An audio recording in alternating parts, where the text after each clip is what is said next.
we saw that in the gender issue, God created male and female equal, but the roles are different. That was our main topic for many of these classes.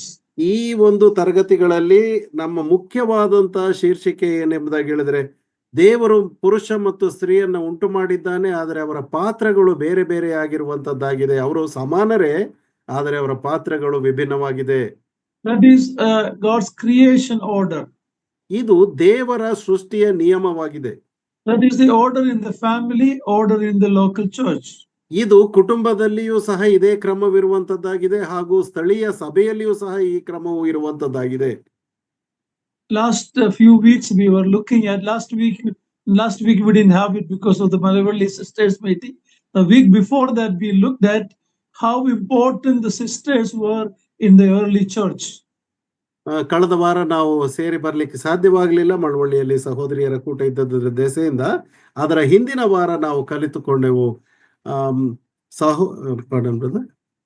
How important sisters ministry was in the early church. ಪ್ರಾರಂಭಿಕವಾದಂತಹ ಸಭೆಯಲ್ಲಿ ಸಹೋದರಿಯರ ಸೇವೆಯು ಎಷ್ಟು ಪ್ರಾಮುಖ್ಯವಾಗಿತ್ತು ಎಂಬುದನ್ನು ನಾವು ಕಲಿಯುತ್ತಾ ಇದ್ದೆವು. We were looking at Romans 16 when Paul is telling many names, and many of those names are sisters, and they had an important role in the ministry of the church. ಸಭೆಯ ಸೇವೆಯಲ್ಲಿ ಪೌಲನು ಅನೇಕ ಹೆಸರುಗಳನ್ನ, ಸಹೋದರಿಯರ ಹೆಸರುಗಳನ್ನ ರೋಮ ಪತ್ರಿಕೆ 16ನೇ ಅಧ್ಯಾಯದಲ್ಲಿ ತಿಳಿಸುತ್ತಾ ಬಂದಿದ್ದಾನೆ. ಅದರಲ್ಲಿ ಅವರ ಸೇವೆಯು ಎಷ್ಟು ಪ್ರಮುಖವಾಗಿತ್ತು ಎಂಬುದನ್ನು ಅಲ್ಲಿ ನಾವು ನೋಡುವಂತವರಾಗಿದ್ದೇವೆ. Just because male masculine leadership is there, that doesn't mean sisters are any less important. ಅಲ್ಲಿ ಒಂದು ಸಭೆಯಲ್ಲಿ ಇರುವಂತ ಪುರುಷ ನಾಯಕತ್ವದಲ್ಲಿ ಸ್ತ್ರೀಯರಿಗೆ ಯಾವುದೇ ಸೇವೆಗೆ ಅವಕಾಶವಿಲ್ಲ ಎಂಬುದಾಗಿ ಅಲ್ಲ, ಅಲ್ಲಿ ಅವರಿಗೂ ಸಹ ಪ್ರಮುಖವಾದಂತ ಅವಕಾಶವಿರುತ್ತದೆ. We will continue that today. Read Acts 16, 14 and 15. ನಾವು ಇದನ್ನೇ ಮುಂದುವರಿಸುತ್ತಾ ಅಪೊಸ್ತಲರ ಕೃತ್ಯ 16ನೇ ಅಧ್ಯಾಯ 14 ಮತ್ತು 15ನೇ ವಚನವನ್ನು ನಾವು ಓದುವಂತವರಾಗಿದ್ದೇವೆ. ಅಪೊಸ್ತಲರ ಕೃತ್ಯ 16ನೇ ಅಧ್ಯಾಯ 14 ಮತ್ತು 15ನೇ ವಚನ. ನನ್ನ ಮಾತುಗಳನ್ನು ಕೇಳಿದವರಲ್ಲಿ ಲುದ್ಯಳೆಂಬ ಒಬ್ಬ ಸ್ತ್ರೀಯು ಇದ್ದಳು. ಆಕೆ ಧೂಮ್ರ ವರ್ಣದ ವಸ್ತ್ರಗಳನ್ನು ಮಾರುವವಳು, ತುವತೈರ ಎಂಬ ಊರಿನವಳು, ದೇವಭಕ್ತಳು ಆಗಿದ್ದಳು. ಪೌಲನು ಹೇಳಿದ ಮಾತುಗಳಿಗೆ ಲಕ್ಷ್ಯ ಕೊಡುವುದಕ್ಕೆ ಕರ್ತನು ಆಕೆಯ ಹೃದಯವನ್ನು ತೆರೆದನು. ಆಕೆಯೂ ಆಕೆಯ ಮನೆಯವರು ದೀಕ್ಷಾಸ್ನಾನ ಮಾಡಿಸಿಕೊಂಡ ಮೇಲೆ ಆಕೆ, ನಾನು ಕರ್ತನನ್ನು ನಂಬಿದವಳೆಂದು ನಿಶ್ಚಯಿಸಿಕೊಂಡಿದ್ದರೆ ನನ್ನ ಮನೆಯಲ್ಲಿ ಬಂದು ಇರ್ರಿ ಎಂದು ಬೇಡಿಕೊಂಡು ನಮ್ಮನ್ನು ಬಲವಂತ ಮಾಡಿದಳು. Philippians chapter 4 verse 2 and 3. Philippi ಪತ್ರಿಕೆ 4ನೇ ಅಧ್ಯಾಯ 2 ಮತ್ತು 3ನೇ ವಚನ. ಫಿಲಿಪ್ಪಿ ಪತ್ರಿಕೆ 4ನೇ ಅಧ್ಯಾಯ 2 ಮತ್ತು 3ನೇ ವಚನ. ಕರ್ತನಲ್ಲಿ ಒಂದೇ ಮನಸ್ಸುಳ್ಳವರಾಗಿರ್ರಿ ಎಂದು ಯುವೋದ್ಯಳನ್ನು ಸಂತುಕೆಯನ್ನು ಪ್ರಬೋಧಿಸುತ್ತೇನೆ. ಸತ್ಯ ಸಂಯೋಜನೆ ಅವರಿಗೆ ಸಹಾಯಕನಾಗಿರಬೇಕೆಂದು ನಿನ್ನನ್ನು ಕೇಳಿಕೊಳ್ಳುತ್ತೇನೆ. ಅವರು ಕ್ಲೇಮೆನ್ಸ್ ಮುಂತಾದ ನನ್ನ ಜೊತೆ ಕೆಲಸದವರ ಸಹಿತವಾಗಿ ನನ್ನ ಕೂಡ ಸುವಾರ್ತೆಗೋಸ್ಕರ ಪ್ರಯಾಸ ಪಟ್ಟವರು. ಅವರವರ ಹೆಸರುಗಳು ಜೀವಬಾಧ್ಯರ ಪಟ್ಟಿಯಲ್ಲಿ ಬರೆದವೆ. These are some of the women with whom Paul worked and he gladly praised them. ಈ ಕೆಲವು ಸ್ತ್ರೀಯರು ಪೌಲನ ಜೊತೆಯಲ್ಲಿ ಸೇವೆ ಮಾಡಿದಂತವರು. ಇವರನ್ನು ನಿಜವಾಗಿಯೂ ಆತನು ಕೊಂಡಾಡುವಂತವನಾಗಿದ್ದಾನೆ. Lydia was a very influential sister in Philippi. Philippi ಪಟ್ಟಣದಲ್ಲಿ ಲುದ್ಯಳು ಬಹಳ ಪ್ರಮುಖವಾದಂತಹ ಒಂದು ಸೇವೆಯನ್ನು ಮಾಡಿದಂತ ಒಬ್ಬ ಸಹೋದರಿಯಾಗಿದ್ದಳು. Writing to the Philippian church, Paul says they struggle, they share my struggle in the cause of the gospel. ತಿರುಗಿ ಪೌಲನು ಫಿಲಿಪ್ಪಿ ಪತ್ರಿಕೆಯನ್ನು ಬರೆಯುವಾಗ ಆತನು ಅವರ ಕುರಿತಾಗಿ ಆತನು ಬರೆಯುವುದೇನೆಂದರೆ, ಸುವಾರ್ತೆಗೋಸ್ಕರ ಅವರು ಪ್ರಯಾಸ ಪಟ್ಟರು ಎಂಬುದಾಗಿ ಅಲ್ಲಿ ಬರೆಯುವಂತವನಾಗಿದ್ದಾನೆ. Paul is using a battle metaphor. They struggled, they were fighting along with me for the cause of the gospel. ಸುವಾರ್ತೆಯ ಸಾರೋಣಕ್ಕೋಸ್ಕರವಾಗಿ ಪೌಲನ ಜೊತೆಯಲ್ಲಿ ಅವರು ಪ್ರಯಾಸ ಪಟ್ಟು ಒಂದು ಹೋರಾಟದ ಒಂದು ಕಾರ್ಯವನ್ನು ಮಾಡಿದ್ದಾರೆ ಎಂಬುದಾಗಿ ಆತನು ತಿಳಿಸ್ತಾ ಇದ್ದಾನೆ. Today we might refer to such sisters as missionaries. ನಾವು ಈ ದಿನಗಳಲ್ಲಿ ಅಂತ ಒಂದು ಸಹೋದರಿಯರನ್ನ ನಾವು ಮಿಷನರಿಗಳು ಎಂಬುದಾಗಿ ನಾವು ಹೇಳಬಹುದು. We know many sisters who have gone, even leaving they have not even married and serving the Lord, fully committed to the Lord's work. ದೇವರ ಕಾರ್ಯಕ್ಕೋಸ್ಕರವಾಗಿ ತೊಡಗಿಸಿಕೊಂಡವರಾಗಿ ಕೆಲವು ಸಹೋದರಿಯರು ವಿವಾಹವನ್ನೂ ಆಗದೆ ಬೇರೊಂದು ಸ್ಥಳಗಳಿಗೆ ಹೋಗಿ ಅವರು ಸೇವೆಯನ್ನು ಮಾಡುವಂತವರಾಗಿದ್ದಾರೆ. I know two sisters in Manali, Himachal Pradesh, serving the Lord without being married. Esther and Beulah. Many of you may know them, serving in Himachal Pradesh, gone from Tamil Nadu. Himachal Pradesh ಅಲ್ಲಿ ಮನಾಲಿ ಎಂಬಂತ ಸ್ಥಳದಲ್ಲಿ Esther ಮತ್ತು ಬ್ಯೂಲಾ ಇಬ್ಬರು ಸ್ತ್ರೀಯರು, ಆ ಸಹೋದರಿಯರು, ಅವರು ಇನ್ನೂ ವಿವಾಹವಾಗದೆ ಕನ್ಯಾವಸ್ಥೆಯಲ್ಲಿ ಅವರು ಇದ್ದುಕೊಂಡವರಾಗಿ ತಮಿಳುನಾಡಿನಿಂದ ಆ ಒಂದು ಹಿಮಾಚಲ ಪ್ರದೇಶದಲ್ಲಿ ಅವರು ಕರ್ತನ ಸೇವೆಯನ್ನು ಮಾಡುವಂತವರಾಗಿದ್ದಾರೆ. Very difficult place, but they are serving the Lord, managing a school and serving the Lord. ಅದು ಬಹಳ ಕಠಿಣಕರವಾದಂತ ಸ್ಥಳ. ಅಲ್ಲಿಯೂ ಸಹ ಒಂದು ಶಾಲೆಯನ್ನ ಪ್ರಾರಂಭಿಸಿ ಅಲ್ಲಿ ದೇವರ ಸೇವೆಯನ್ನ ಮಾಡುವಂತವರಾಗಿದ್ದಾರೆ. In Trichure in Kerala, there is one Miss Treasure. She is in the Rehoboth Girls' Home. As a young lady, she came from, I don't know, Australia or New Zealand, and been served. She's probably in the 90s now, serving the Lord in that girls' home. ಆ ಒಂದು ತ್ರಿಸೂರ್ನಲ್ಲಿ ಸಹೋದರಿ miss treasure ಅಂತಕ್ಕಂಥವರು ಈಗ ಬಹುಶಃ 90 ವರ್ಷಗಳು ಇರಬಹುದು. ಅವರು ಬಹಳ ಎಳೆ ಪ್ರಾಯದಲ್ಲಿ ಅವರು ಬಂದವರಾಗಿ ಅಲ್ಲಿ ಸುವಾರ್ತೆ ಸೇವೆಯನ್ನು ಅವರು ಮಾಡುವಂತವರಾಗಿದ್ದಾರೆ. In Karnataka, many of you know Miriam KC in Shankeshwar. I think she's about 96 now, serving the Lord for so many years. ಕರ್ನಾಟಕದಲ್ಲಿ ಅನೇಕ ವರ್ಷಗಳ ಸೇವೆಯಲ್ಲಿ ತೊಡಗಿರ್ತಕ್ಕಂಥ ಸಂಕೇಶ್ವರದಲ್ಲಿ ಇರ್ತಕ್ಕಂಥ ಸಹೋದರಿ ಮಿರಿಯಾಮ್ ಅಂತಕ್ಕಂಥವರು ಸಹ ಅನೇಕ ವರ್ಷಗಳಿಂದಲೇ ಸೇವೆಯನ್ನು ಮಾಡುತ್ತಾ ಬಂದಿದ್ದಾರೆ. So just because male have the leadership in the home and the assembly, it doesn't mean the sisters' role is any less important. ಪುರುಷನು ಕುಟುಂಬದಲ್ಲಿ ಮತ್ತು ಸಭೆಯಲ್ಲಿ ಅಥವಾ ನಾಯಕತ್ವದಲ್ಲಿ ಇದ್ದಾನೆ ಎಂಬುದಾಗಿ ಹೇಳಿದರೆ, ಸಹೋದರಿಯರಾದಂತ ನಿಮಗೆ ಸೇವೆ ಮಾಡಲಿಕ್ಕೆ ಬಹಳ ಕನಿಷ್ಠವಾದಂತ ಒಂದು ಸ್ಥಾನ ಎಂಬುದಾಗಿ ನೀವು ಎಂದಿಗೂ ಭಾವಿಸಬೇಡಿರಿ. When Paul talked about Lydia, she played an important role in the assembly in Philippi. ಪೌಲನು ಲುದ್ಯಳ ಕುರಿತಾಗಿ ಹೇಳುವಾಗ ಫಿಲಿಪ್ಪಿ ಪಟ್ಟಣದಲ್ಲಿ ಆಕೆಯು ಬಹಳ ಪ್ರಮುಖವಾದಂತ ಒಂದು ಸೇವೆಯಲ್ಲಿ ಆಕೆಯು ಆ ಒಂದು ಸಭೆಯಲ್ಲಿ ಆಕೆಯು ಇದ್ದಳು. But we never read about them teaching or preaching the church. We don't read that. ಆದರೆ ಈ ಎಲ್ಲೂ ಸಹ ನಾವು ಅವರು ಸಹೋದರಿಯರು ಬೋಧನೆ ಕೊಡ್ತಾ ಇದ್ರು, ಬೋಧನೆ ಕೊಡ್ತಾ ಇದ್ರು ಎಂಬುದಾಗಿ ನಾವು ಎಲ್ಲಿಯೂ ಸಹ ನಾವು ಓದುವುದಿಲ್ಲ. Read Acts chapter 18 verse 24 to 26.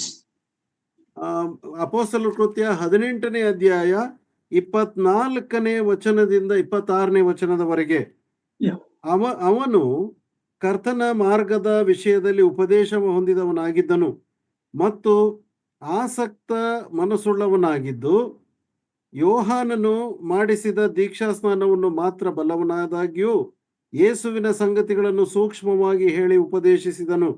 ಅವನು ಸಭಾಮಂದಿರದಲ್ಲಿ ಧೈರ್ಯದಿಂದ ಮಾತಾಡುವುದಕ್ಕೆ ಪ್ರಾರಂಭಿಸಿದನು. ಅವನ ಮಾತುಗಳನ್ನು ಪ್ರಿಸ್ಕಿಲ್ಲಳು ಅಕ್ವಿಲನು ಕೇಳಿ ಅವನನ್ನು ತಮ್ಮ ಮನೆಗೆ ಕರೆದುಕೊಂಡು ಹೋಗಿ ದೇವರ ಮಾರ್ಗವನ್ನು ಅವನಿಗೆ ಇನ್ನೂ ಸೂಕ್ಷ್ಮವಾಗಿ ವಿವರಿಸಿದರು.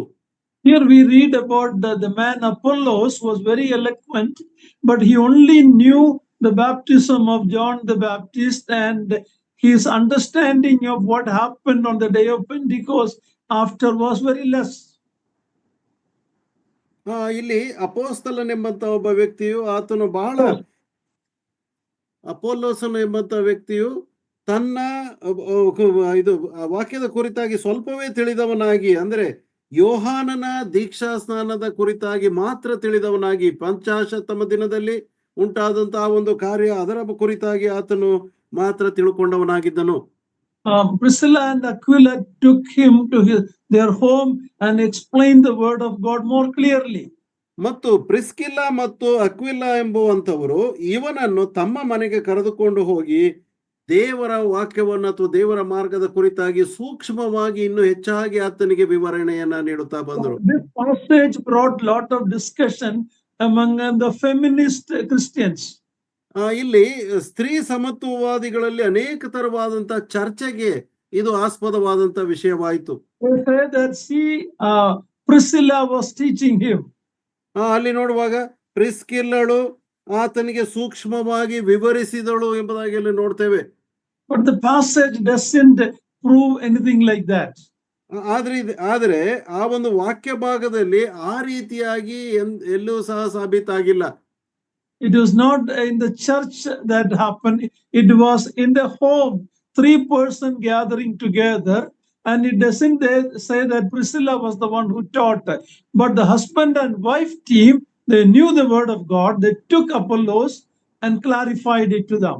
ಇದು ಸಭೆಯಾಗಿಲ್ಲ, ಇದು ಅವರ ಮನೆಯಲ್ಲಿ ಸೇರಿ ಬಂದವರಾಗಿ 3 ವ್ಯಕ್ತಿಗಳು, ಪ್ರಿಸ್ಕಿಲ್ಲಾ ಮತ್ತು ಅಕ್ವಿಲಾ ಹಾಗೂ ಅಪೋಲೋಸನು 3 ವ್ಯಕ್ತಿಗಳು ಸೇರಿದ್ದಾರೆ. ಅಲ್ಲಿ ಪ್ರಿಸ್ಕಿಲ್ಲಳು ಸಹ ಸ್ಪಷ್ಟವಾಗಿ ಆಕೆ ಬೋಧಿಸಿದಳು ಎಂಬುದಾಗಿ ಇಲ್ಲ, ಆದರೆ ಅವರ ಮನೆಯಲ್ಲಿ ಅವರಿಬ್ಬರೂ ಸಹ ದೇವರ ವಾಕ್ಯವನ್ನು ತಿಳಿದವರಾಗಿ ಆತನಿಗೆ ತಿಳಿಸ್ತಾ ಬಂದರು. So that shows that Priscilla knew the word of God. ಅದು ನಮಗೆ ಅರ್ಥವಾಗ್ತದೆ, ಪ್ರಿಸ್ಕಿಲ್ಲಳಿಗೆ ದೇವರ ವಾಕ್ಯವು ಆಕೆಗೆ ತಿಳಿದಿತ್ತು ಎಂಬುದಾಗಿ. So you cannot take this passage to prove that Priscilla was a teacher in the church. ಆದುದರಿಂದ ಈ ವಾಕ್ಯ ಭಾಗವನ್ನು ತೆಗೆದುಕೊಂಡು ಪ್ರಿಸ್ಕಿಲ್ಲಳು ಸಭೆಯಲ್ಲಿ ಆಕೆ ಬೋಧಕಳಾಗಿದ್ದಳು ಎಂಬುದಾಗಿ ನಾವು ಹೇಳಲಿಕ್ಕೆ ಸಾಧ್ಯವಿಲ್ಲ. The feminist group wanted to use that verse. ಈ ವಚನವನ್ನ ಸ್ತ್ರೀ ಸಮತ್ವವಾದಿಗಳು ಬಳಸಿಕೊಂಡು ಇದನ್ನ ಅವರು ವಾದ ಮಾಡುವಂತವರಾಗಿದ್ದಾರೆ. Another verse we look at 1 Timothy chapter 3 verse 11. ಇನ್ನೊಂದು ವಚನ ನಾವು ಮೊದಲನೇ ತಿಮೋತಿ ಪತ್ರಿಕೆ 3ನೇ ಅಧ್ಯಾಯ 11ನೇ ವಚನದಲ್ಲಿ ನೋಡ್ತೇವೆ. ಮೊದಲನೇ ತಿಮೋತಿ ಪತ್ರಿಕೆ 3ನೇ ಅಧ್ಯಾಯ 11ನೇ ವಚನ. ಹಾಗೆಯೇ ಸಭಾ ಸೇವಕಿಯರಾದ ಸ್ತ್ರೀಯರು ಗೌರವವುಳ್ಳವರಾಗಿರಬೇಕು, ಚಾಡಿ ಹೇಳುವವರಾಗಿರದೆ ಮದ್ಯಾಸಕ್ತಿ ಇಲ್ಲದವರಾಗಿಯೂ ಎಲ್ಲಾ ವಿಷಯಗಳಲ್ಲಿ ನಂಬಿಕೆಸ್ಥರಾಗಿಯೂ ಇರಬೇಕು. Now here some people take these words talking that these women were deaconess. ಇಲ್ಲಿ ಈ ವಾಕ್ಯ ಭಾಗವನ್ನ ಕೆಲವರು ಆರಿಸಿಕೊಂಡು ಈ ಸಭಾ ಸೇವಕಿಯರು ಎಂಬುದಾಗಿ ಹೇಳುವಾಗ ಸಭೆಯಲ್ಲಿ ಇರ್ತಕ್ಕಂಥ ಡೀಕನೆಸ್ಗಳು ಎಂಬುದಾಗಿ ಅವರು ಹೇಳುವಂತವರಾಗಿದ್ದಾರೆ. However, if you study the verses before that, it talks about the wives of the deacons. ಆದರೆ ಹೇಗೂ ನಾವು ಮೇಲಿನ ವಾಕ್ಯ ಭಾಗಗಳನ್ನ ನಾವು ಓದುತ್ತಾ ಬರುವುದಾದರೆ ಇದು ದೇವರ ಸೇವೆಯನ್ನ ಸಭಾ ಸೇವಕರ ಪತ್ನಿಯರ ಕುರಿತಾಗಿ ತಿಳಿಸುವಂತದ್ದಾಗಿದೆ ಎಂಬುದಾಗಿ ನಾವು ತಿಳ್ಕೊಳ್ತೇವೆ.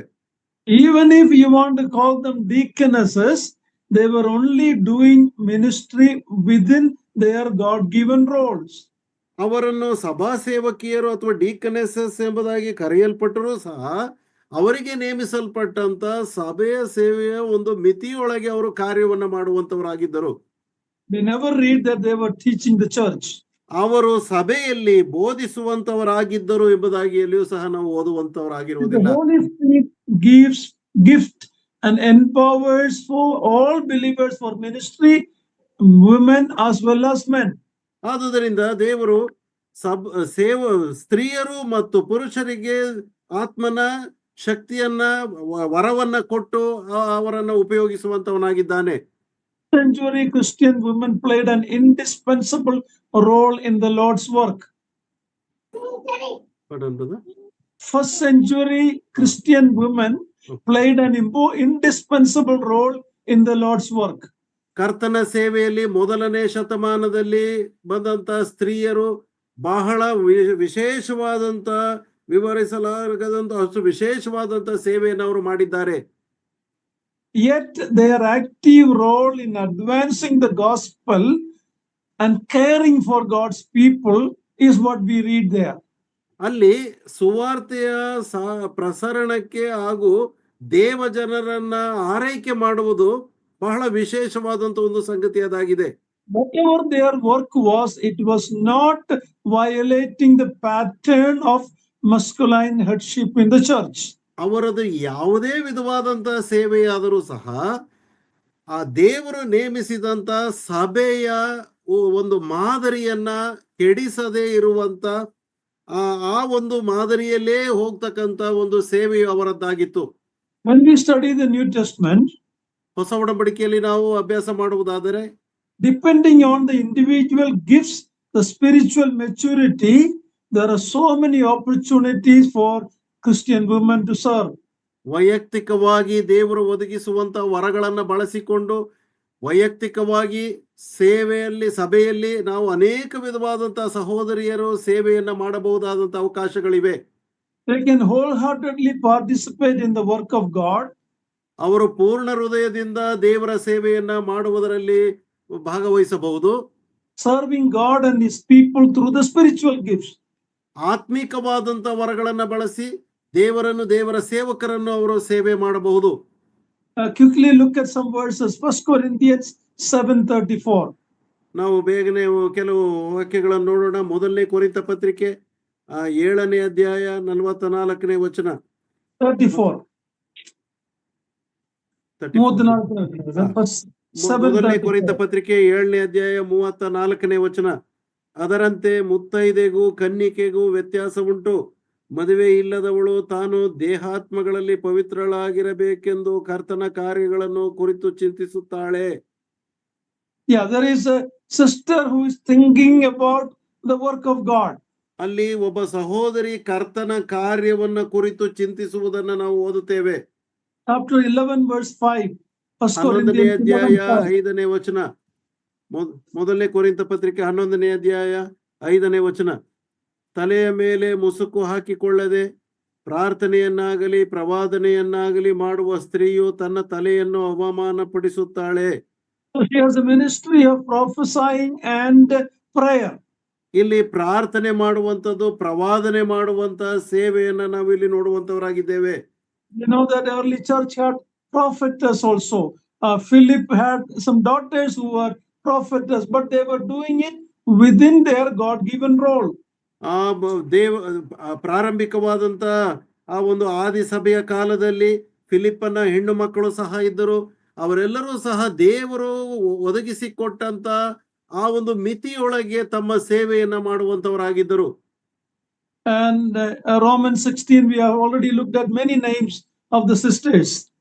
ರೋಮ ಪತ್ರಿಕೆ 16ನೇ ಅಧ್ಯಾಯದಲ್ಲಿ ಈಗಾಗಲೇ ನಾವು ಓದಿದ್ದೇವೆ. ಅನೇಕ ಸಹೋದರಿಯರ ಹೆಸರುಗಳು ಅಲ್ಲಿ ಬರೆಯಲ್ಪಟ್ಟಿದೆ.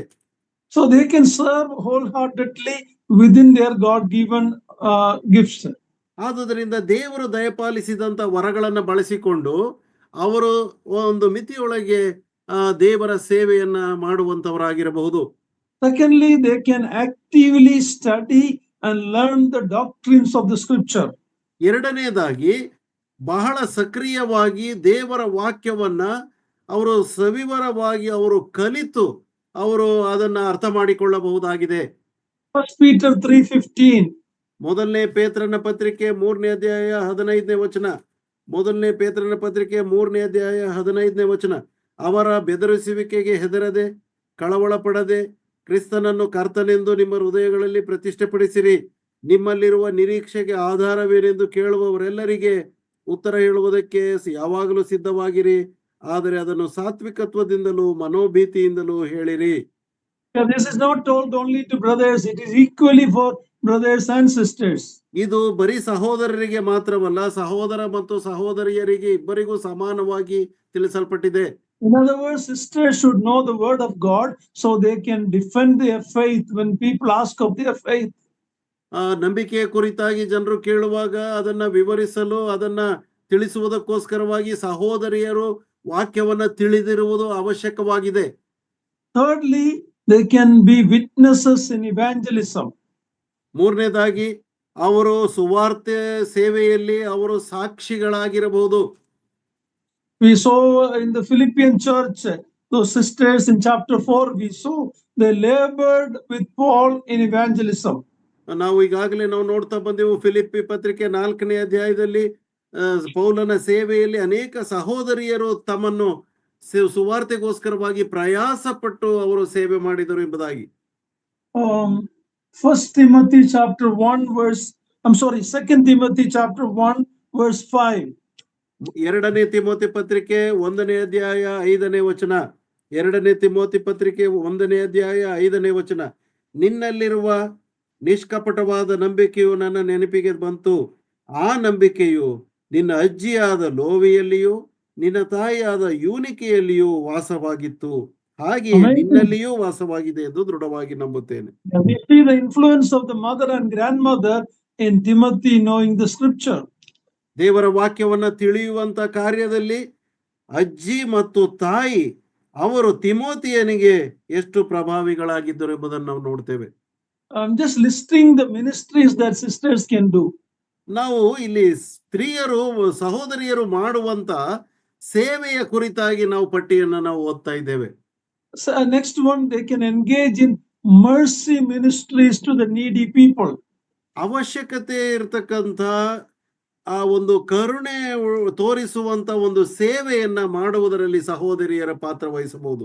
Look at Luke's Gospel, chapter 8, 1 to 3. Who were ministering to Jesus Christ and the disciples? Look at Luke chapter 8, 1 to 3. ನೋಡ್ರಿ, ಅಲ್ಲಿ ಯಾರು ಯೇಸು ಕ್ರಿಸ್ತನ ಸೇವೆಯಲ್ಲಿ ತೊಡಗಿದರು ಎಂಬುದಾಗಿ ಸುವಾರ್ಥ ಸೇವೆಯಲ್ಲಿ ಈಗ ಅಲ್ಲಿ ಲೂಕನ ಸುವಾರ್ತೆ 8ನೇ ಅಧ್ಯಾಯ 1ರಿಂದ 3ನೇ ವಚನದವರೆಗೆ. ಲೂಕ 8, 1ರಿಂದ 3.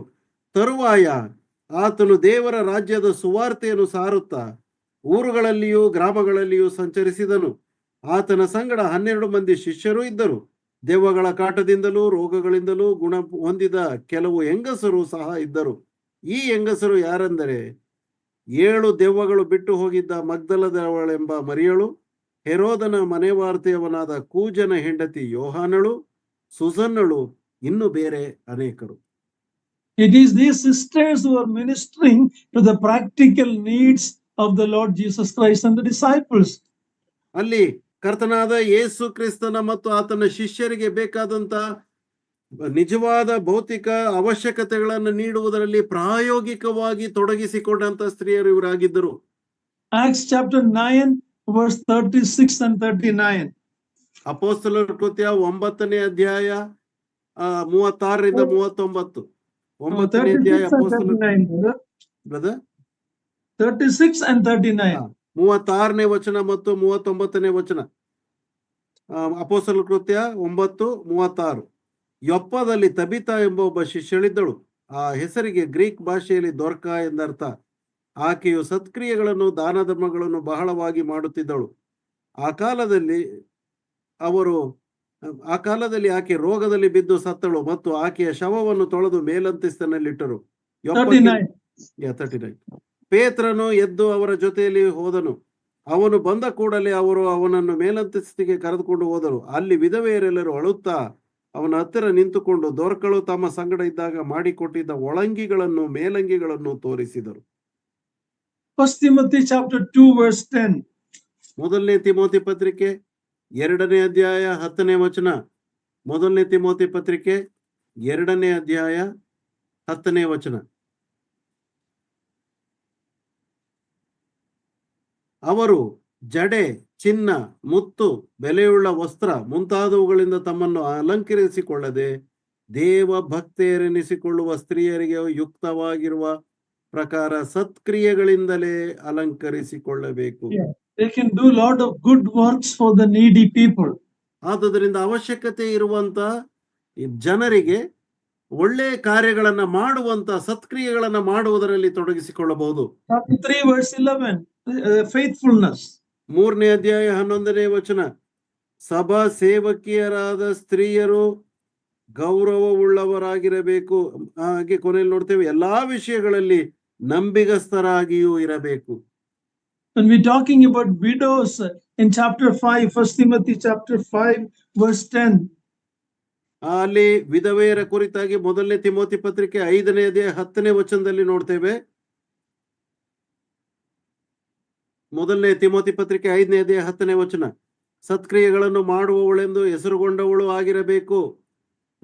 ಅಂದರೆ ಮಕ್ಕಳನ್ನು ಸಾಕಿದವಳಾಗಲಿ, ಅತಿಥಿ ಸತ್ಕಾರವನ್ನು ಮಾಡಿದವಳಾಗಲಿ, ದೇವ ಜನರಿಗೆ ಉಪಚಾರ ಮಾಡಿದವಳಾಗಲಿ, ಸಂಕಟದಲ್ಲಿ ಬಿದ್ದವರಿಗೆ ಸಹಾಯ ಮಾಡಿದವಳಾಗಲಿ, ಎಲ್ಲಾ ಸತ್ಕಾರ್ಯಗಳಲ್ಲಿ ಆಸಕ್ತಿ ಉಳ್ಳವಳಾಗಲಿ ಆಗಿರಬೇಕು.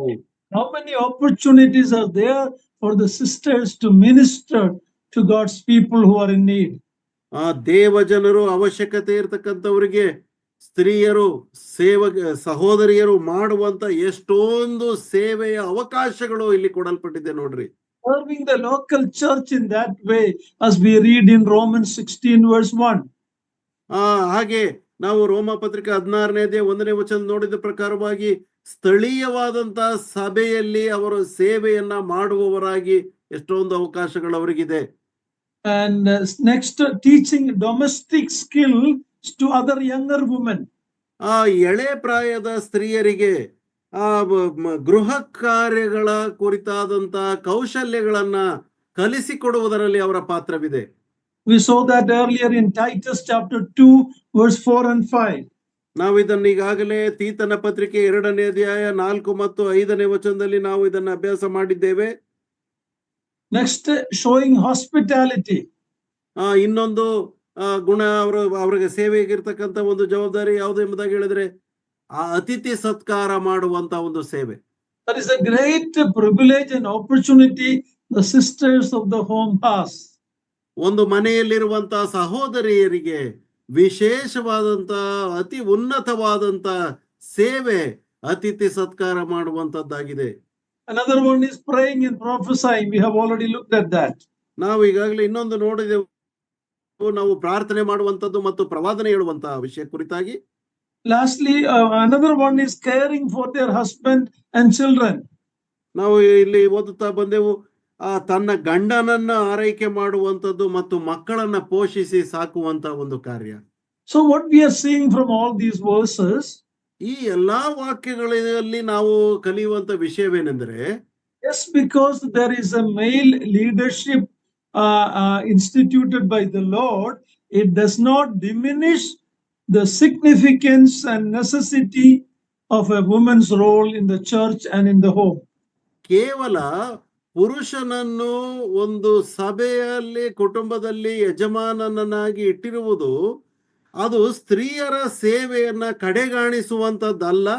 ಅವರ ಅತಿ ಪ್ರಮುಖವಾದಂತ ಸೇವೆಯು ಮನೆಯಲ್ಲಿ ಮತ್ತು ಸ್ಥಳೀಯ ಸಭೆಯಲ್ಲಿ ಎಷ್ಟು ಇದೆ ಎಂಬುದನ್ನ ಇಲ್ಲಿ ನಾವು ಗಮನಿಸುವಂತವರಾಗಿದ್ದೇವೆ. Women can be tremendous evangelists. They can be. ಅವರು ಅದ್ಭುತವಾದಂತ ಸುವಾರ್ಥ ಸೇವೆಯನ್ನ ಮಾಡುವಂತ ಸಾಧನಗಳಾಗಿ ಅವರು ಇರಬಹುದು. They can be prayer warriors. ಮತ್ತು ಪ್ರಾರ್ಥನಾ ವೀರರಾಗಿ ಅವರು ಸೇವೆಯನ್ನ ಮಾಡಬಹುದು. They can be builders of home, to make a home a godly home. A mother, a wife, a woman have great role. ಒಬ್ಬ ಸ್ತ್ರೀಯು ಒಂದು ದೈವಿಕವಾದಂತ ಕುಟುಂಬ ಕಟ್ಟೋಣ ಕಾರ್ಯದಲ್ಲಿ ಆಕೆಯು ತಾಯಿಯಾಗಿ, ಹೆಂಡತಿಯಾಗಿ ಮತ್ತು ಸಹೋದರಿಯಾಗಿ ಆಕೆಯು ಅಲ್ಲಿ ಕಾರ್ಯವನ್ನು ಮಾಡಬಹುದು. Tremendous mercy ministry opportunity. ಅನೇಕ ಕರುಣೆಯುಳ್ಳಂತ ಅನೇಕ ತರವಾದಂತ ಸೇವೆಯನ್ನ ಮಾಡುವುದರಲ್ಲಿ ಆಕೆಯು ತನ್ನನ್ನು ತೊಡಗಿಸಿಕೊಳ್ಳುವುದಕ್ಕೆ ಅವಕಾಶವಿದೆ. Many women have suffered and even be martyred for the gospel. If you look at the history, ಇತಿಹಾಸವನ್ನ ನೋಡುವುದಾದರೆ ಅನೇಕ ಸ್ತ್ರೀಯರು ಸುವಾರ್ಥ ಸೇವೆಗೋಸ್ಕರವಾಗಿ ಬಹು ಕಷ್ಟವನ್ನು ಅನುಭವಿಸಿ, ಹಿಂಸೆಯನ್ನು ಅನುಭವಿಸಿ ತಮ್ಮ ಪ್ರಾಣವನ್ನು ಸಹ ಕೊಟ್ಟವರಿದ್ದಾರೆ. We must never forget them or diminish their service to our Lord. ನಮ್ಮ ಕರ್ತನಿಗೋಸ್ಕರವಾಗಿ ಅವರು ಮಾಡಿದಂತ ಸೇವೆಯನ್ನ ನಾವೆಂದಿಗೂ ಮರೆಯಬಾರದು ಮತ್ತು ಅದನ್ನ ಕಡೆಗಾಣಿಸಬಾರದು. Now let's look at another passage that the feminist will take, Christian feminist will misquote it. Galatians chapter 3 verse 28. Please read this passage. ಸ್ತ್ರೀ ಸಮತ್ವವಾದಿಗಳು ಅದರಲ್ಲೂ ಕ್ರೈಸ್ತ ಸ್ತ್ರೀ ಸಮತ್ವವಾದಿಗಳು ತಪ್ಪಾಗಿ ಅರ್ಥ ಮಾಡಿ ವಿವರಿಸುವಂತ ಮತ್ತೊಂದು ವಾಕ್ಯ ಭಾಗವಿದೆ.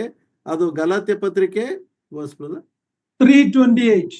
3ನೇ ಅಧ್ಯಾಯ 28ನೇ ವಚನ. ಗಲಾತ್ಯ ಪತ್ರಿಕೆ 3ನೇ ಅಧ್ಯಾಯ 28ನೇ ವಚನ. ನೀವೆಲ್ಲರೂ ಕ್ರಿಸ್ತ ಯೇಸುವಿನಲ್ಲಿ ಒಂದೇ ಆಗಿರುವುದರಿಂದ ಯಹೂದ್ಯನು ಗ್ರೀಕನು ಎಂದು, ಆಳು ಒಡೆಯ ಎಂದು, ಗಂಡು ಹೆಣ್ಣು ಎಂದು ಭೇದವಿಲ್ಲ. This passage is wrongly misinterpreted by the feminist Christians. ಕ್ರೈಸ್ತ ಸ್ತ್ರೀ ಸಮತ್ವವಾದಿಗಳು ಇದನ್ನ ತಪ್ಪಾಗಿ ಅರ್ಥ ಮಾಡಿ ಹೇಳುವಂತ ವಾಕ್ಯ ಭಾಗವು ಇದಾಗಿದೆ.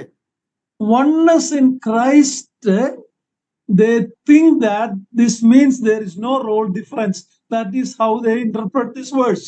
ಇದನ್ನ ವಿವರಿಸುವಾಗ ಅವರು ಹೇಳುವಂತ ವಿಷಯವೇನೆಂದರೆ, ಕ್ರಿಸ್ತ ಯೇಸುವಿನಲ್ಲಿ ಒಂದೇ ಆಗಿರುವಂತದ್ದು, ಅದರಲ್ಲಿ ಈ ಒಂದು ಗಂಡು ಹೆಣ್ಣು ಎಂಬಂತ ವ್ಯತ್ಯಾಸವಿಲ್ಲ ಎಂಬುದಾಗಿ ವಿವರಿಸುತ್ತಾರೆ.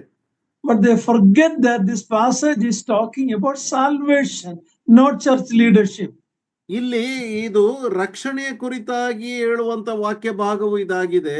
ಇದು ಸಭೆಯಲ್ಲಿರುವಂತ ನಾಯಕತ್ವದ ಕುರಿತಾಗಿ ಅಲ್ಲ ಎಂಬುದನ್ನ ಮರೆತು ಬಿಡುತ್ತಾರೆ. This passage has caused much argument. ಈ ಒಂದು ವಾಕ್ಯ ಭಾಗವು ಅನೇಕ ತರ್ಕಕ್ಕೆ ಕಾರಣವಾಗಿದೆ. The feminist Christians take this as their theological starting point for the gender debate. ಈ ಒಂದು ಸ್ತ್ರೀ ಸಮತ್ವವಾದಿಗಳು ಈ ಒಂದು ಲಿಂಗ ತಾರತಮ್ಯದಲ್ಲಿ ಉಂಟಾಗ್ತಕ್ಕಂಥ ಚರ್ಚೆಗೆ ಬೇಕಾದಂತ ಮೂಲತಃ ವಚನವಾಗಿ ಇದನ್ನ ಆಯ್ದುಕೊಂಡು ಅವರು ಮಾತನಾಡುವಂತವರಾಗಿದ್ದಾರೆ. Neither male or female. No difference. ಅಲ್ಲಿ ಗಂಡಾಗಿರಬಹುದು ಹೆಣ್ಣಾಗಿರಬಹುದು ಯಾವುದೇ ವ್ಯತ್ಯಾಸವಿಲ್ಲ ಎಂಬುದಾಗಿ ಹೇಳುವಂತವರಾಗಿದ್ದಾರೆ. But it is a question of salvation that Apostle Paul is writing here. ಆದರೆ ಇಲ್ಲಿ ಅಪೊಸ್ತಲನಾದಂತ ಪೌಲನು ರಕ್ಷಣೆಯ ಕುರಿತಾಗಿ ಇಬ್ಬರಿಗೂ ಸಹ ಯಾವುದೇ ಭೇದವಿಲ್ಲ ಎಂಬುದಾಗಿ ಆತನು ಬರೆಯುವಂತವನಾಗಿದ್ದಾನೆ. To understand this verse, you have to go back to chapter 3:1 to chapter 4 verse 7. The whole passage you have to understand. ಆದ್ರೆ ಇದನ್ನು ಅರ್ಥ ಮಾಡಿಕೊಳ್ಳಬೇಕಾದ್ರೆ 3ನೇ ಅಧ್ಯಾಯ 1ನೇ ವಚನದಿಂದ 4ನೇ ಅಧ್ಯಾಯದ 1ನೇ ವಚನದವರೆಗೆ ನಾವು ಇದನ್ನು ಅಭ್ಯಾಸ ಮಾಡುವುದಾದರೆ ನಮಗೆ ಅರ್ಥವಾಗ್ತದೆ. What is the context of this letter to Galatians? ಹಾಗಾದ್ರೆ ಗಲಾತ್ಯದವರಿಗೆ ಈ ಒಂದು ಪತ್ರಿಕೆಯನ್ನು ಬರೆಯುವಂತ ಸಂದರ್ಭ ಯಾವುದು? False teachers called the Judaizers, they have come to the newly started churches and they told that you have to follow the law of Moses also to be saved. ಈ ಜೂಡಾಯಿಟ್ಸ್ಗಳು ಅಂದ್ರೆ ಯಹೂದಿಗಳು ಅವರು ಬಂದು ಆದಿ ಕ್ರೈಸ್ತ ಸಭೆಯಲ್ಲಿ ಅವರು ಪ್ರವೇಶ ಮಾಡಿ ನೀವು ಮೋಶೆಯ ಧರ್ಮಶಾಸ್ತ್ರವನ್ನು ಅನುಸರಿಸಬೇಕು ಎಂಬಂತ ತಪ್ಪಾದಂತ ಬೋಧನೆಯನ್ನು ಅವರು ನೀಡುವಂತವರಾಗಿದ್ದರು. It created a lot of problem in the Galatian churches. ಆ ಗಲಾತ್ಯದ ಸೀಮೆಯಲ್ಲಿ ಇದ್ದಂತ ಅನೇಕ ಸಭೆಗಳಲ್ಲಿ ಅನೇಕ ತರವಾದ ಗೊಂದಲಗಳನ್ನು ಅವರು ಉಂಟು ಮಾಡಿದ್ರು. And because of that, Paul and others have to go to Jerusalem, and there was a Jerusalem council conducted in Acts chapter 15. We read about it. ಆದುದರಿಂದ ಪೌಲನು ಮತ್ತು ಇತರರು ಅಲ್ಲಿಗೆ ಯೆರೂಸಲೇಮಿಗೆ ಹೋಗಿ ಅಲ್ಲಿ ಒಂದು ಯಹೂದ್ಯರ ಒಂದು ಸಭೆಯನ್ನ ಸೇರಿಸಿ ಅವರು ಅಲ್ಲಿ ಬೋಧನೆಯನ್ನ ಅಲ್ಲಿ ಕೊಡ್ತಾ ಇದ್ರು. ಅದನ್ನ ಅಪೊಸ್ತಲರ ಕೃತ್ಯ 15ನೇ ಅಧ್ಯಾಯದಲ್ಲಿ ನಾವು ಓದುವಂತವರಾಗಿದ್ದೇವೆ. It is about false teaching. Paul, the context is the Yehudia ಕೆಲವರು ಬಂದು they were just teaching that believe in Jesus Christ, okay, but that's not enough. You have to follow all the ceremonial laws of Moses. ಅಲ್ಲಿ ಯೆರೂಸಲೇಮಿನಲ್ಲಿ ಇದ್ದಂತ ಒಂದು ತಪ್ಪಾದ ಒಂದು ಅಭಿಪ್ರಾಯ ಏನಂತಂದ್ರೆ ಯಹೂದಿಗಳು ಹೇಳ್ತಾ ಇದ್ದದ್ದು, ನೀವು ಯೇಸು ಕ್ರಿಸ್ತನನ್ನ ನಂಬುವಂಥದ್ದು ಸರಿ, ಆದರೆ ಮೋಶೆಯ ಧರ್ಮಶಾಸ್ತ್ರವನ್ನ ಅನುಸರಿಸಿಯೇ ನಡೆಯುತ್ತಾ ಇರಬೇಕೆಂಬುದಾಗಿ ಅವರು ತಪ್ಪಾಗಿ ಅವರು ಹೇಳುತ್ತಾ ಇದ್ರು. So refuting that, Paul is writing this letter. ಈ ಒಂದು ಇದನ್ನ ತಿಳಿಸುವುದಕ್ಕೋಸ್ಕರ ಪೌಲನು ಗಲಾತ್ಯದವರಿಗೆ ಈ ಪತ್ರಿಕೆಯನ್ನು ಬರೆಯುತ್ತಾ ಇದ್ದಾನೆ. In that he is pointing out many things. One is God's plan of salvation. ಅದರಲ್ಲಿ ಈ ಪತ್ರಿಕೆ ಬರೆಯುವಾಗ ಆತನು ಪ್ರಮುಖವಾಗಿ ಮೊದಲನೇ ಒಂದು ಅಂಶ ದೇವರ ರಕ್ಷಣಾ ಕಾರ್ಯದ ಕುರಿತಾಗಿ ಆತನು ತಿಳಿಸ್ತಾ ಇದ್ದಾನೆ. What is the purpose of the law? ಈ ಧರ್ಮಶಾಸ್ತ್ರದ ಉದ್ದೇಶವೇನು? How does a person enter into that Abrahamic blessing? ಅಬ್ರಹಾಮನ ಆಶೀರ್ವಾದಕ್ಕೆ ಹೇಗೆ ಒಬ್ಬ ವ್ಯಕ್ತಿಯು ಸೇರುವುದಕ್ಕೆ ಸಾಧ್ಯ? What is the condition for salvation? ರಕ್ಷಣೆಗೆ ಇರುವಂತ ಒಂದು ನಿಯಮ ಏನು? How do you become a son, a sonship and heirship? ಅಂದ್ರೆ ಪುತ್ರರನ್ನಾಗಿ ಆಗುವುದು ಮತ್ತೆ ಹೇರ್ಶಿಪ್ ಅಂದ್ರೆ ಜೊತೆ ಬಾಧ್ಯಸ್ಥರಾಗುವುದು ಹೇಗೆ?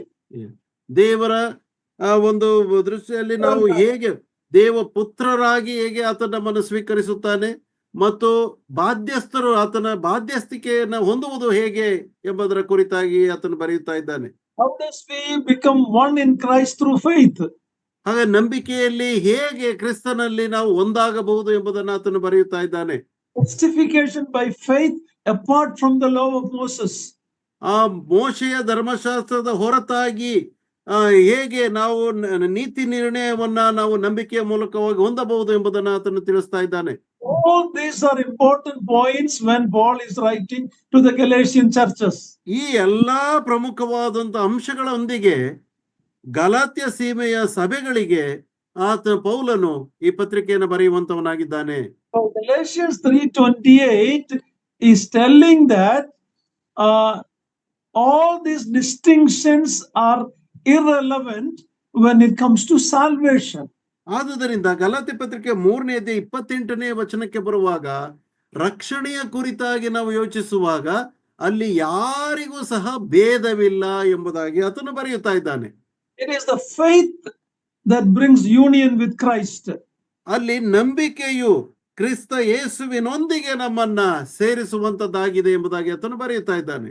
Gender or social status or race has nothing to do when it comes to salvation. ರಕ್ಷಣೆಯ ಕುರಿತಾಗಿ ನಾವು ಯೋಚಿಸುವಾಗ ಯಾವ ಸಾಮಾಜಿಕ ಅಂತಸ್ತಾಗಲಿ ಅಥವಾ ಇನ್ಯಾವುದೇ ನಮ್ಮ ಆಸ್ತಿಪಾಸ್ತಿ ಯಾವುದು ಸಹ ಅಡ್ಡಿ ಬರುವಂತದ್ದಲ್ಲ. See, the man who wrote these words was a strict Pharisaical Jew. ಈ ಪತ್ರಿಕೆಯನ್ನು ಬರೆದಂತ ವ್ಯಕ್ತಿಯು ಆತನು ಬಹು ಕಠಿಣವಾದಂತ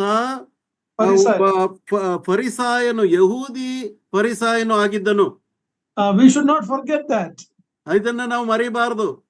Before knowing the good news of Christ, ಯೇಸು ಕ್ರಿಸ್ತನ ಕುರಿತಾದಂತ ಸುವಾರ್ತೆಯು ತಿಳಿಯುವುದಕ್ಕಿಂತ ಮುಂಚೆ Paul believed that the Abrahamic blessing, first of all, was only for Jews. ಪೌಲನು ನಂಬಿದ್ದನು ಅಬ್ರಹಾಮನ ಈ ಒಂದು ಆಶೀರ್ವಾದವು ಕೇವಲ ಯಹೂದ್ಯರಿಗೆ ಮಾತ್ರವೇ ಎಂಬುದಾಗಿ. That too a freeborn adult male Jew. ಅದರಲ್ಲೂ ಸಹ ಒಬ್ಬ ಯಹೂದಿಯಲ್ಲಿ ಹುಟ್ಟಿದಂತ ಮೊಟ್ಟ ಮೊದಲನೇ ಚೊಚ್ಚಲ ಗಂಡಸಿಗೆ ಮಾತ್ರ ಎಂಬುದಾಗಿ. ಇಲ್ಲ, freeborn means ಯಹೂದ್ಯನಾಗಿ, he says ನಾನು ಯಹೂದ್ಯರಲ್ಲಿ ಯಹೂದ್ಯನಿಲ್ಲ, very pure breed Jew and only for the man. That was his belief. ಆತನ ನಂಬಿಕೆ ಇದ್ದದ್ದು ಯಹೂದ್ಯರಲ್ಲಿ ಹುಟ್ಟಿದಂತ ಯಹೂದ್ಯರಿಗೆ ಮಾತ್ರವೇ ಇದು ಎಂಬುದಾಗಿ ಆತ ನಂಬಿದವನಾಗಿದ್ದನು. Once he came to the Lord Jesus Christ and to salvation, ಯಾವಾಗ ಆತನು ಒಂದು ಸಾರಿ ರಕ್ಷಣೆಗೆ ಅಥವಾ ಯೇಸು ಕ್ರಿಸ್ತನ ಅಧೀನಕ್ಕೆ ಒಳಬಿದ್ದನೋ, he says that all other distinctions are removed when it comes to salvation. ರಕ್ಷಣೆಯ ಕುರಿತಾಗಿ ಬಂದಾಗ ಈ ಎಲ್ಲಾ ವ್ಯತ್ಯಾಸಗಳು ಅವೆಲ್ಲವೂ ತೆಗೆಯಲ್ಪಟ್ಟವು ಎಂಬುದಾಗಿ ಆತನು ತಿಳಿಸ್ತಾನೆ. Whether you are Jew or Greek, ಅದು ನೀನು ಯಹೂದ್ಯನಾಗಿರಬಹುದು, ಗ್ರೀಕನಾಗಿರಬಹುದು, male or female, ಅದು ಗಂಡಾಗಿರಬಹುದು, ಹೆಣ್ಣಾಗಿರಬಹುದು, Abrahamic blessings are all available to all those who put the faith in the Lord, because they are all indwelt by the Holy Spirit or baptized by the Holy Spirit. ಯೇಸು ಕ್ರಿಸ್ತನಲ್ಲಿ ನಂಬಿಕೆ ಇಟ್ಟ ಕಾರಣವಾಗಿ ಎಲ್ಲರೂ ಸಹ ಆತ್ಮನಿಂದ, ಪವಿತ್ರಾತ್ಮನಿಂದ ದೀಕ್ಷಾ ಸ್ನಾನ ಹೊಂದಿದವರಾಗಿ ಅಬ್ರಹಾಮನ ವಾಗ್ದಾನಗಳಿಗೆ ಬಾಧ್ಯಸ್ಥರಾದರು ಎಂಬುದಾಗಿ ತಿಳಿಸ್ತಾನೆ.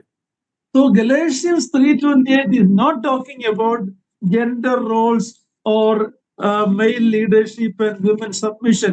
That is not ಇಲ್ಲಿ ಗಲಾತ್ಯ ಪತ್ರಿಕೆ 3ನೇ ಅಧ್ಯಾಯ 28ನೇ ವಚನವು ಒಂದು ಪುರುಷನ ಸ್ಥಾನ ಅಥವಾ ನಾಯಕತ್ವದ ಕುರಿತಾಗಿ ಆಗಲಿ ಅಥವಾ ಸ್ತ್ರೀಯ ಅಧೀನತೆಯ ಕುರಿತಾಗಿ ಆಗಲಿ ಅದು ತಿಳಿಸ್ತಾ ಇಲ್ಲ.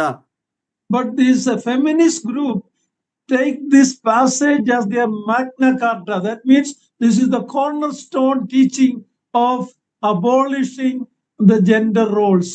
ಇಲ್ಲಿ ಲಿಂಗ ತಾರತಮ್ಯದಲ್ಲಿ ಅವರ ಪಾತ್ರಗಳ ಕುರಿತಾಗಿ ವಿವರಿಸುವಾಗ ಸ್ತ್ರೀ ಸಮತ್ವವಾದಿಗಳು ಈ ವಚನವನ್ನ ಅತಿ ಪ್ರಮುಖವಾದಂತ ವಾಕ್ಯ ಭಾಗವಾಗಿ, ಆಧಾರ ವಾಕ್ಯವಾಗಿ ಇದನ್ನು ಇಟ್ಟುಕೊಂಡು ವಾದಿಸುವಂತವರಾಗಿದ್ದಾರೆ.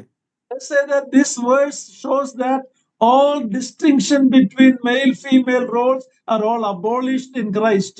ಕ್ರಿಸ್ತನಲ್ಲಿ ಈ ಪುರುಷ ಮತ್ತು ಸ್ತ್ರೀ ಎಂಬಂತ ಎಲ್ಲಾ ಸಂಗತಿಗಳಿಗಿರುವಂತ ವ್ಯತ್ಯಾಸಗಳು ಅದು ನಾಶವಾದವು, ಅದು ಇಲ್ಲವಾದವು ಎಂಬುದಾಗಿ ಅವರು ವಾದಿಸುವಂತವರಾಗಿದ್ದಾರೆ. If you take that argument, ನೀವೇನಾದ್ರೂ ಇಂಥ ಒಂದು ಚರ್ಚೆಯನ್ನ ಸ್ವೀಕರಿಸುವುದಾದರೆ, there are Bible believing homosexuals. ಕೆಲವರು ಸತ್ಯವೇದವನ್ನ ನಂಬುವಂತ ಸಲಿಂಗಿಗಳಿದ್ದಾರೆ. They also say there's neither male or female. ಪಠನ್ ಬ್ರದರ್ ಅವರು ಹೇಳುವುದು ಸ್ತ್ರೀ ಪುರುಷ ವ್ಯತ್ಯಾಸ ಇಲ್ಲ ಅಂತ. ಸಲಿಂಗಿಗಳು ಸಹ ಹೇಳುವಂತಹದ್ದು ಏನೆಂದರೆ ಅವರು ಪುರುಷ ಮತ್ತು ಸ್ತ್ರೀ ಯಾವುದೇ ವ್ಯತ್ಯಾಸ ಇಲ್ಲ ಎಂಬುದಾಗಿ. Let's quote the same words. ಅವರು ಕೂಡ ಇದೇ ವಾಕ್ಯ ಭಾಗವನ್ನ ಅವರು ವಿವರಿಸುವಂತವರಾಗಿದ್ದಾರೆ. It doesn't matter which gender you belong to. ಅದು ಯಾವ ನೀನು ಲಿಂಗದವನಾಗಿ ಯಾವ ಲಿಂಗಕ್ಕೆ ಸೇರಿದೆ ಅದು ಏನು ಲೆಕ್ಕಕ್ಕೆ ಬರುವುದಿಲ್ಲ ಎಂಬುದಾಗಿ ಹೇಳ್ತಾರೆ. A male can marry a male, a woman can marry a woman. ಆದ್ರಿಂದ ಒಬ್ಬ ಪುರುಷನನ್ನೇ ಅಥವಾ ಸ್ತ್ರೀಯನ್ನೇ ಮದುವೆ ಆಗೋದ್ರಲ್ಲಿ ಯಾವ ತಪ್ಪಿಲ್ಲ ಎಂಬುದಾಗಿ ಹೇಳುವಂತವರಾಗಿದ್ದಾರೆ. The mainline churches have allowed it, and there are practicing homosexual priests in many of the Western churches. ಅನೇಕ ಪಾಶ್ಚಿಮಾತ್ಯ ದೇಶದ ಸಭೆಗಳಲ್ಲಿ ಇದನ್ನ ಅಳವಡಿಸಿಕೊಂಡು ಅನೇಕ ಸಲಿಂಗಿಗಳಾದಂತ ಪಾದ್ರಿಗಳು ಬೋಧಕರು ಅವರು ಇದನ್ನ ವಾದಿಸಿ ಇದನ್ನ ಸರಿ ಎಂಬುದಾಗಿ ಪ್ರಮುಖವಾದಂತ ಸಭೆಗಳು ಒಪ್ಪಿಕೊಂಡಿವೆ ಈ ದಿನಮಾನಗಳಲ್ಲಿ. If you take these words and you say there is no difference between male female as far as their role is concerned, then this can be misinterpreted even to this extent, saying that even the homosexuals can take these words and say there's no difference between male and female. ನೀನೇನಾದ್ರೂ ಇದನ್ನ ಸ್ವೀಕರಿಸಿ ಇದನ್ನ ನಂಬುವುದಾದರೆ ಹೇಗೆ ಸಲಿಂಗಿಗಳು ಅವರು ತೆಗೆದುಕೊಂಡು ಅವರು ಯಾವ ಗಂಡು ಹೆಣ್ಣಿಗೂ ವ್ಯತ್ಯಾಸವಿಲ್ಲ ಎಂಬುದಾಗಿ ಅದನ್ನು ಸ್ವೀಕರಿಸಿದ್ದಾರೋ ಅದನ್ನೇ ಅನುಸರಿಸುವಂತ ರೀತಿಯಲ್ಲಿ ನೀನು ಸಹ ಹೋಗುವಾತನಾಗಿದ್ದಿ. The same Paul who wrote this verse, Galatians 3:28, he also wrote the husband is the head of the wife. ಈ ಗಲಾತ್ಯ 3:28 ಬರೆದಂತ ಅದೇ ವ್ಯಕ್ತಿ ಪೌಲನು ಆತನು ಮತ್ತೊಂದು ಪತ್ರಿಕೆಯಲ್ಲಿ ಆತನು ಬರೆಯುವುದೇನೆಂದ್ರೆ ಕುಟುಂಬದಲ್ಲಿ ಪುರುಷನು ಆತನು ಶಿರಸ್ಸಾಗಿದ್ದಾನೆ ಎಂಬುದಾಗಿ ತಿಳಿಸ್ತಾ ಇದ್ದಾನೆ. Just like Christ is the head of the church. ಹೇಗೆ ಸಭೆಗೆ ಕ್ರಿಸ್ತನು ಶಿರಸ್ಸಾಗಿದ್ದಾನೋ ಹಾಗೆಯೇ ಸ್ತ್ರೀಗೆ ಪುರುಷನು ಶಿರಸ್ಸಾಗಿದ್ದಾನೆ ಎಂಬುದಾಗಿ ಆತನೇ ಬರೆಯುತ್ತಾನೆ. ಇದು ಯಾವುದೇ ಈ ತಪ್ಪಾದಂತ ವಾಗ್ವಾದದ ಒಂದು ಸಂಗತಿ ಅಲ್ಲ. Equality in salvation is different. Equality in salvation is different. ರಕ್ಷಣೆಯ ಕುರಿತಾಗಿ ಸಮಾನತೆ ಇರುವಂತದ್ದು ಅದು ಬೇರೆಯಾಗಿದೆ. Husband wife relationship is different. ಗಂಡ ಮತ್ತು ಹೆಂಡತಿಯ ಸಂಬಂಧ ಅದು ಬೇರೆಯಾಗಿದೆ. Both truth coexist together. ಎರಡೂ ಸತ್ಯಗಳು ಜೊತೆಯಾಗಿ ಅದು ಪ್ರಚಲಿತವಾಗಿವೆ. It's just like election and free will. If you know, it's a big controversy in theology. God has chosen, elected us, and some people say no, it is our choice. Okay, election and free will and ಗೊತ್ತಿದೆ ಅಲ್ವಾ brother? ಆಯ್ಕೆ ಮಾಡಿಕೊಳ್ಳುವಂತದ್ದು ಮತ್ತು ಮುಂಚೆ ಆರಿಸಿಕೊಂಡಿದೆ. ದೇವರು ನಮ್ಮನ್ನು ಈಗಾಗಲೇ ಮುಂಚೆ ನಮ್ಮನ್ನು ಆರಿಸಿ ತೆಗೆದುಕೊಂಡಿದ್ದಾನೆ. These two truths are also should be balanced. ಈ ಎರಡು ಸತ್ಯಾಂಶಗಳನ್ನು ಸಹ ನಾವು ಸಮತೋಲನದಲ್ಲಿ ಇಡಬೇಕು. Yes, God has already elected us. ನಿಜವಾಗಿಯೂ ದೇವರು ನಮ್ಮನ್ನು ಈಗಾಗಲೇ ಆರಿಸಿಕೊಂಡಿದ್ದಾನೆ ನಿಜ.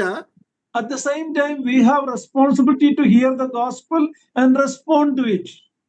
ಅದೇ ಸಮಯದಲ್ಲಿ ನಾವು ಸುವಾರ್ತೆಯನ್ನ ಕೇಳಿಸಿಕೊಂಡು ಅದಕ್ಕೆ ಪ್ರತಿಕ್ರಿಯೆಯನ್ನು ಸಹ ನಾವು ಮಾಡುವಂತವರಾಗಿರಬೇಕು. But in Calvinism, ಆದರೆ ಕ್ಯಾಲ್ವಿನಿಸಂ ನಲ್ಲಿ some of them think that God has elected it and they will come. You don't need to even share the gospel to them.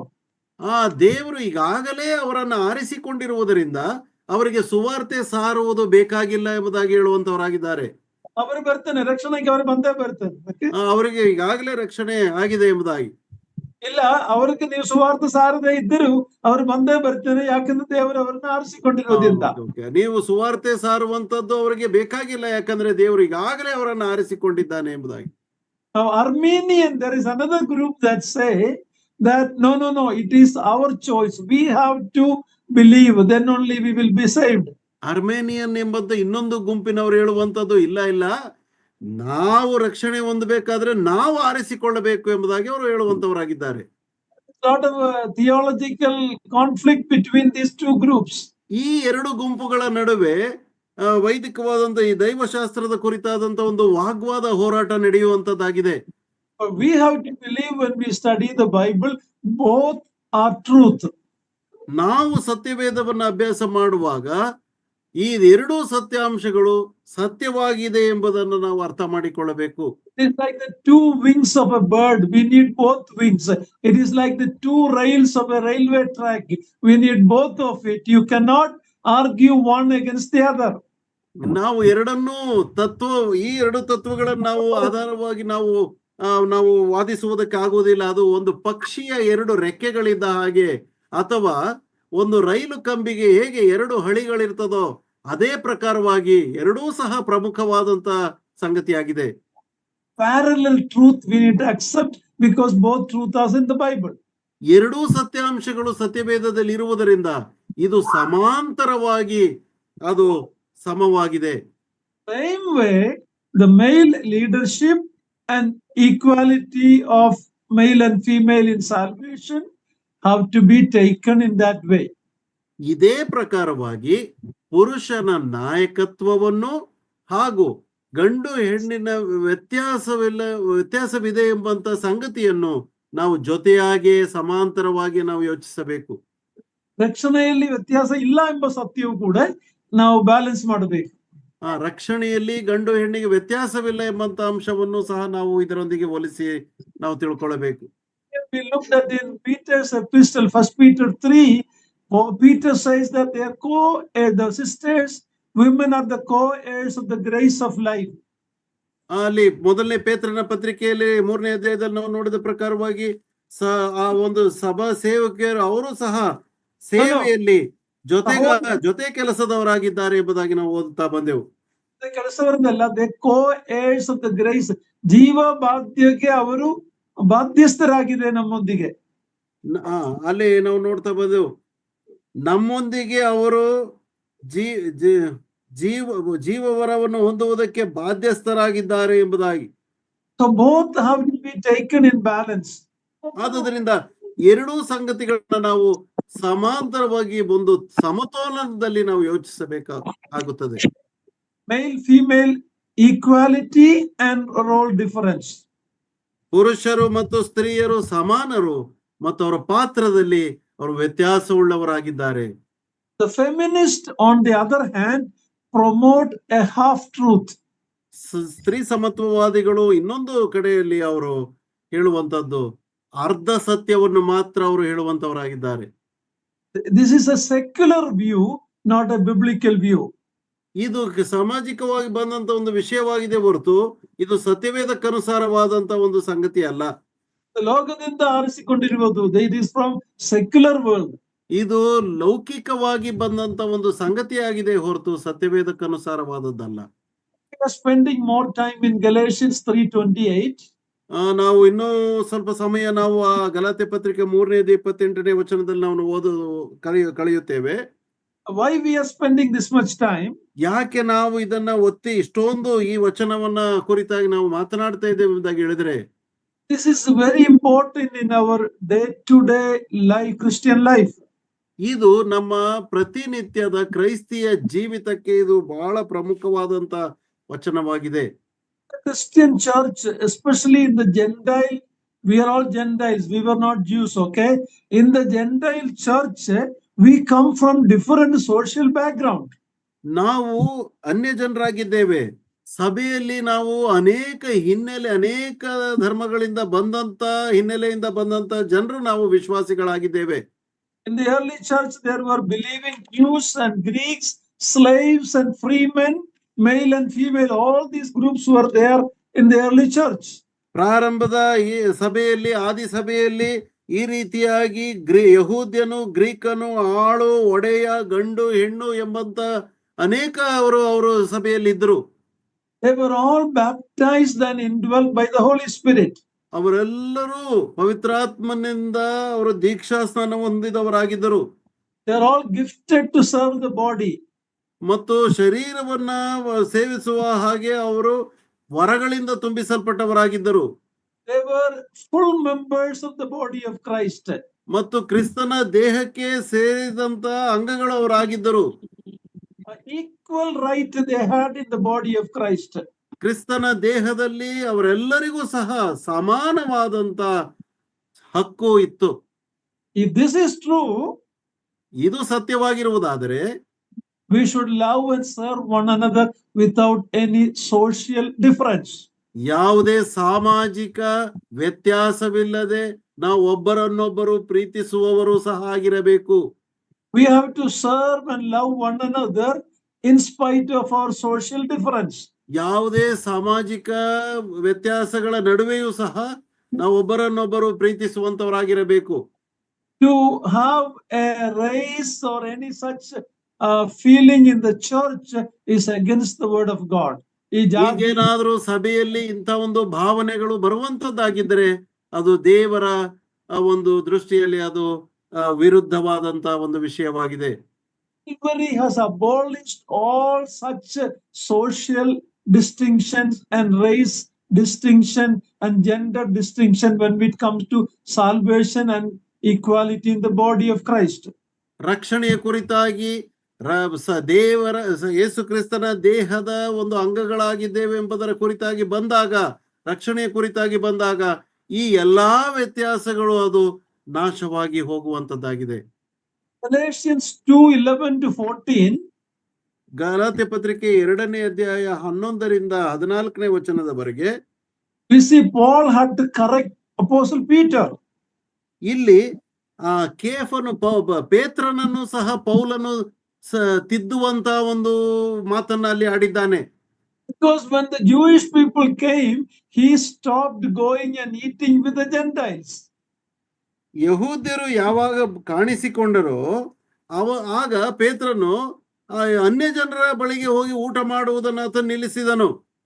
Not only Peter, even Barnabas, such a wonderful brother, was also influenced by this. ಇಲ್ಲಿ ಪೇತ್ರನು ಮಾತ್ರವಲ್ಲ, ಬಹಳ ಅದ್ಭುತನಾದಂತ ಒಬ್ಬ ವ್ಯಕ್ತಿ ಬಾರ್ನಬನು ಸಹ ಇದರಿಂದ ಪ್ರೇರಿತನಾಗಿ ಆತನು ಸಹ ಹಾಗೆ ಮಾಡುತ್ತಾ ಬಂದನು. And Paul rebuked Peter, even though Peter was one of the disciples of Jesus Christ. Paul rebuked him and said, "What you are doing is wrong." ಪೇತ್ರನು ಯೇಸು ಕ್ರಿಸ್ತನ ಶಿಷ್ಯನಾಗಿದ್ದರೂ ಸಹ ಪೌಲನು ಅವನನ್ನ ಆತನನ್ನ ಮುಖಾಮುಖಿಯಾಗಿ ಆತನ ಜೊತೆಯಲ್ಲಿ ಆತನನ್ನ ತಿದ್ದುವುದರಲ್ಲಿ ಆತನು ಕಠೋರವಾಗಿ ಆತನನ್ನ ಖಂಡಿಸಿದನು. Country like India, ಭಾರತದಂತಹ ದೇಶದಲ್ಲಿ we have so many caste and differences. Unfortunately, some of these are even in the assembly, that kind of feeling. You and I need to understand, in Christ we are equal. ಇಂಥ ಒಂದು ಸಾಮಾಜಿಕ ಅನೇಕ ಧರ್ಮಗಳಿಂದ ಬಂದಂತ ನಮ್ಮ ಸಭೆಗಳಲ್ಲಿ ನಾವು ಇಂಥ ಒಂದು ಭಾವನೆಗಳು ಬರುವಾಗ ನಾವು ಸರಿಯಾದ ರೀತಿಯಲ್ಲಿ ಅರ್ಥ ಮಾಡಿಕೊಂಡು ಒಬ್ಬರನ್ನೊಬ್ಬರು ನಾವು ಸೇವಿಸುವಂತವರಾಗಿರಬೇಕು. Caste difference among us in the church, in the local church. ನಮ್ಮ ಸಭೆಗಳಲ್ಲಿ ಇರತಕ್ಕಂತ ಜಾತಿಯ ಹಿನ್ನೆಲೆಯ ಕುರಿತಾದಂತ ವ್ಯತ್ಯಾಸಗಳ ಒಂದು ಭಾವನೆ ಅದು ಇಲ್ಲದೆ ಇರಬೇಕು, ಇರಬಾರದು. Yes. And remember in the letter to Philemon, ಜ್ಞಾಪಿಸಿಕೊಳ್ಳ್ರಿ, ಫಿಲಮೋನನ ಪತ್ರಿಕೆಯಲ್ಲಿ Philemon was a master and Onesimus was a runaway slave. ಫಿಲಮೋನನು ಯಜಮಾನನಾಗಿದ್ದನು, ಒನೇಸಿಮನು ಓಡಿ ಹೋದಂತ ಆಳಾಗಿದ್ದನು. He was a gulamanu, he was a slave. ಓಡಿ ಹೋದಂತ ಒಬ್ಬ ಗುಲಾಮನು ಒನೇಸಿಮನು ಆಗಿದ್ದನು. After meeting Christ through Paul in the prison, ಪೌಲನ ಸೇವೆಯ ದೆಸೆಯಿಂದ ಕ್ರಿಸ್ತನನ್ನು ಆ ಸೆರೆಮನೆಯಲ್ಲಿ ಆತನು ಕಂಡುಕೊಂಡಾಗ, and Paul is writing to Philemon, accept him as a brother. ಅಲ್ಲಿ ಫಿಲಮೋನನ ಪತ್ರಿಕೆಯನ್ನು ಬರೆಯುವಾಗ ಪೌಲನು ಹೇಳುವಂತದ್ದೇನೆಂದ್ರೆ, ಆತನನ್ನು ನಿನ್ನ ಸಹೋದರನಾಗಿ ಸ್ವೀಕಾರ ಮಾಡು ಎಂಬುದಾಗಿ ಹೇಳ್ತಾನೆ. Accept him as you accept me. ನನ್ನನ್ನು ಹೇಗೆ ಸ್ವೀಕರಿಸಿದ್ದೀಯೋ ಹಾಗೆ ಆತನನ್ನು ಸಹ ಸ್ವೀಕರಿಸು ಎಂಬುದಾಗಿ ತಿಳಿಸ್ತಾ ಇದ್ದಾನೆ. This is what the gospel does to us. ಇದು ಸುವಾರ್ತೆಯು ನಮಗೆ ಮಾಡುವಂತ ಒಂದು ಕಾರ್ಯವಾಗಿದೆ. Christian husbands are to love their wives with Christ selfless, self-sacrificing love. ಕ್ರೈಸ್ತ ವಿಶ್ವಾಸಿಯಾದಂತ ಪುರುಷನು ತನ್ನ ಹೆಂಡತಿಯನ್ನು ತ್ಯಾಗಪೂರ್ವಕವಾದಂತ ಕ್ರಿಸ್ತೀಯ ಪ್ರೀತಿಯಲ್ಲಿ ಪ್ರೀತಿಸುವಂತವನಾಗಿರಬೇಕು. They are not to lord over them because Christ alone is the Lord. ಕ್ರಿಸ್ತನೇ ಯಜಮಾನನಾಗಿರುವುದರಿಂದ ಆತ ಪುರುಷನು ಲೋರ್ಡ್ ಆಗಬಾರದು, ಪುರುಷನು ಕರ್ತನಾಗಬಾರದು. A wife is to be treated as a fellow heir of the grace of life. ಜೀವವರಕ್ಕೆ ಬಾಧ್ಯಸ್ಥರು. ಜೀವವರಕ್ಕೋಸ್ಕರವಾಗಿ ಬಾಧ್ಯಸ್ಥರಾಗಿರುವಂತ ಹೆಂಡತಿಯರನ್ನು ಆತನು ಪುರುಷನು ವ್ಯತ್ಯಾಸವಾಗಿ ಕಾಣಬಾರದು. In 1 Corinthians 7:4 we read that a wife has authority over the husband's body. ಮೊದಲನೇ ಕೊರಿಂಥ ಪತ್ರಿಕೆ 7ನೇ ಅಧ್ಯಾಯ 4ನೇ ವಚನದಲ್ಲಿ ಓದಿದ ಪ್ರಕಾರವಾಗಿ ಒಬ್ಬ ಪುರುಷನಿಗೆ ಸ್ತ್ರೀಯ ದೇಹದ ಮೇಲೆ ಹಕ್ಕುಂಟು. ಸ್ತ್ರೀಗೆ ಪುರುಷನ ಶರೀರದ ಮೇಲೆ ಅಧಿಕಾರ ಉಂಟು. ಸ್ತ್ರೀಗೂ ಸಹ ಪುರುಷನ ದೇಹದ ಮೇಲೆ ಅಧಿಕಾರ ಉಂಟು. Christian women and men equally are to spread the gospel and serve the body of Christ. ಆದುದರಿಂದ ಕ್ರೈಸ್ತ ಸಹೋದರ ಮತ್ತು ಸಹೋದರಿಯು ಇಬ್ಬರೂ ಸಹ ಕ್ರಿಸ್ತನ ಸುವಾರ್ತೆಯನ್ನು ಸಾರುವುದರಲ್ಲಿ ಅವರಿಗೆ ಸಮಪಾತ್ರವಿದೆ. So Galatians 3:28 should be properly understood in the context of the Galatian letter. ಆದುದರಿಂದ ಗಲಾತ್ಯ ಪತ್ರಿಕೆಯ ಹಿನ್ನೆಲೆಯಲ್ಲಿ ಗಲಾತ್ಯ 3ನೇ ಅಧ್ಯಾಯ 28ನೇ ವಾಕ್ಯವನ್ನ ಸ್ಪಷ್ಟವಾಗಿ ಅರ್ಥ ಮಾಡಿಕೊಳ್ಳಬೇಕು. It doesn't address husband wife roles in the family or in the church. ಅಲ್ಲಿ ಕುಟುಂಬದಲ್ಲಿ ಆಗಲಿ ಸಭೆಯಲ್ಲಿ ಆಗಲಿ ಇರುವಂತ ಸ್ತ್ರೀ ಪುರುಷರ ಸಂಬಂಧದ ಕುರಿತಾಗಿ ಅದು ಹೇಳುತ್ತಾ ಇಲ್ಲ. It is not talking about church leadership there. ಅಲ್ಲಿ ಸಭೆಯಲ್ಲಿರುವಂತ ನಾಯಕತ್ವದ ಕುರಿತಾದಂತ ಸಂಗತಿಯನ್ನು ಅಲ್ಲಿ ವಿವರಿಸ್ತಾ ಇಲ್ಲ. Talking about in Christ in salvation there is no difference. ಅಲ್ಲಿ ಕ್ರಿಸ್ತನಲ್ಲಿರುವಂತ ರಕ್ಷಣೆಯಲ್ಲಿ ಯಾವ ವ್ಯತ್ಯಾಸವಿಲ್ಲ ಎಂಬುದನ್ನು ಅಲ್ಲಿ ತಿಳಿಸುವಂತದ್ದಾಗಿದೆ. Normally we say all people are created equal.